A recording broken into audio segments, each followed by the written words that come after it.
Hello. Thank you for calling Seizure Central. This is Special Hannah. How can I help you? Hey, Special Hannah. This is Wednesday Night Live calling. Oh, my goodness. Hello, everybody. How are you? I'm good. You're on speakerphone. Everyone can hear you. Say hi to everyone. Hi, everyone. All right. Now, obviously, we prefer our guests to be in the house, but obviously, since you're Special Hannah, we always have to do things a little differently. So, I understand you had a seizure tonight. How are you right now? Right now, I am very tired, but I'm good because I'm sitting outside with the fresh air, so I'm not, cooped up in my apartment. So, you're not in a hospital? No, I'm not in a hospital, no. Fantastic. So, you didn't have a seizure and fall down a flight of stairs or anything like that, driving a car? No, just fell off the balcony a couple of times. Balcony? Okay. And you're on the 3rd story, right? So that's not too bad. Yeah, no, it's not. I mean, a couple broken bones. I'm okay. All right. During your text message earlier, you said you're only semi-coherent. Are you up for some questions? Sure, but can I have some audience participation first? Yeah, let's see. Let's go for it. Okay, are you guys ready for this? Yeah! Okay. It goes a little something like this. Reverse, reverse. I think you had 2 people. You want to try it again? Yeah. Okay, it was probably Matt and Marseille. It was at least Marseille. I didn't see Matt move too much, but I think he was thinking it. Okay. I'm ready. I'm up for questions here. All right, fantastic. Well, I wanted to talk to you a little bit about, the circumstance that happened tonight, and to see, I don't know if many of our teens even knew that you had any medical issues or anything that would cause a seizure. Can you tell us a little bit about, do you have Tourette's or restless leg syndrome? What causes the seizures? Actually, it's just my good looks that cause it. No, I have epilepsy. I was diagnosed with it when I was 14 years old, when I was a freshman in high school. It's something that I will have for the rest of my life, controlled by medication, and then there are the occasional seizures that I have. And now before I'm supposed to be at Wednesday Night Live. But it's there, it's part of me, and all I can really do is live with it and do what the doctors tell me to do, and but I'm still me, so. All right, so what is it like living with epilepsy? How does it change your day-to-day activities?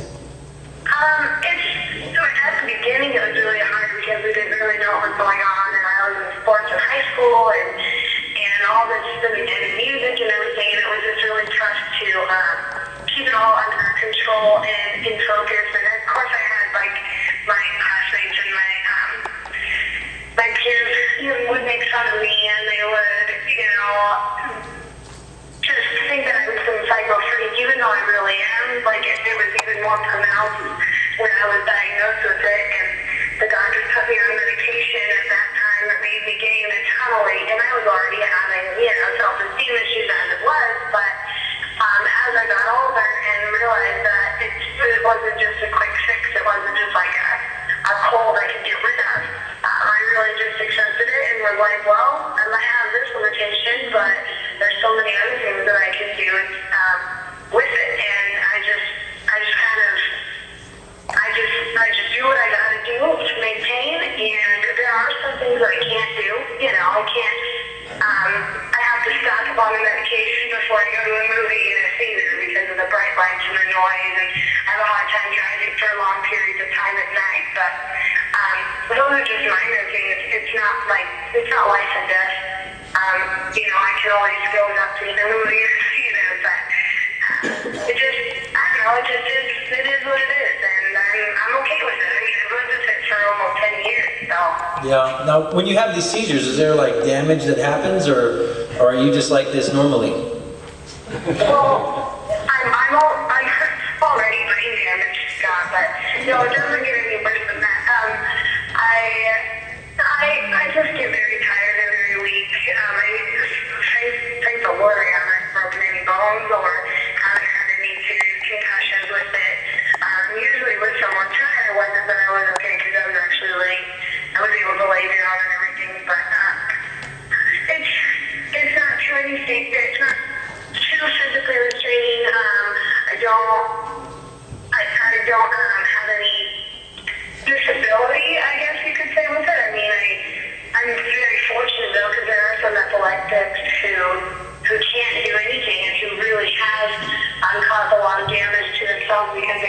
have the illness, but I'm very lucky.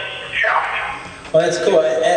When we were at Max this last weekend, it was painfully obvious that you are not from MNU or did not go to MNU, but you went to what we could call a rival school, which was what? Is it?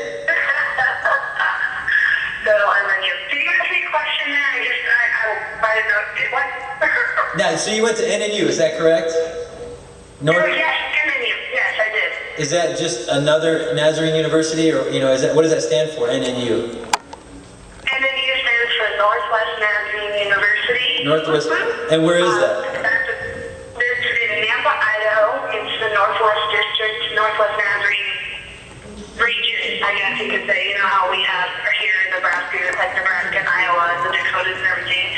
Over there, it's Alaska, Washington, Oregon, Idaho, Montana, Utah, and Wyoming. So, now, how did you end up in Omaha?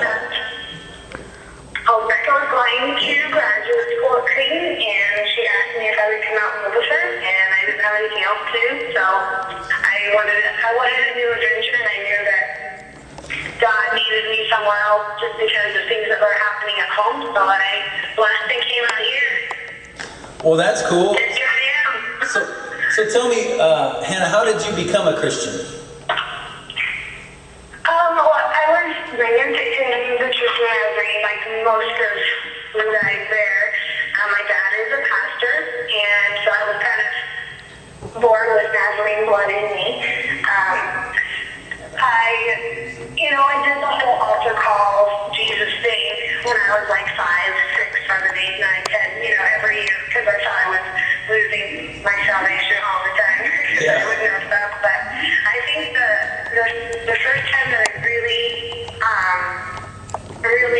understood what it was to be a Christian, and that I actually wanted to be one without any influence from, my family and from friends, but actually when I was 17, and that's a lot of people in my position, being a pastor's kid and being raised in the church, that it sometimes sounds foreign to them.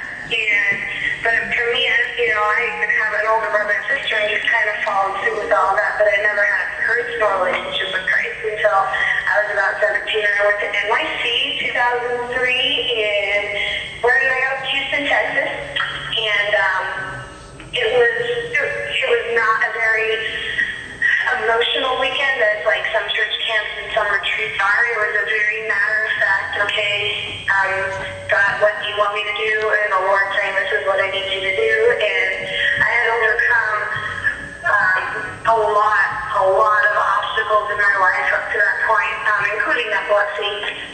Some more severe, some not as, and I just decided that I was better off. I was better off being in God's hands than being in my own hands, and it has proven itself tenfold since then. So it was when I became a true Christian and when I made my religion my own and made my faith my own was when I was 17. So. Fantastic. I noticed that, obviously, you've been trying to connect with the teens and be part of the youth ministry since you've been here in Omaha.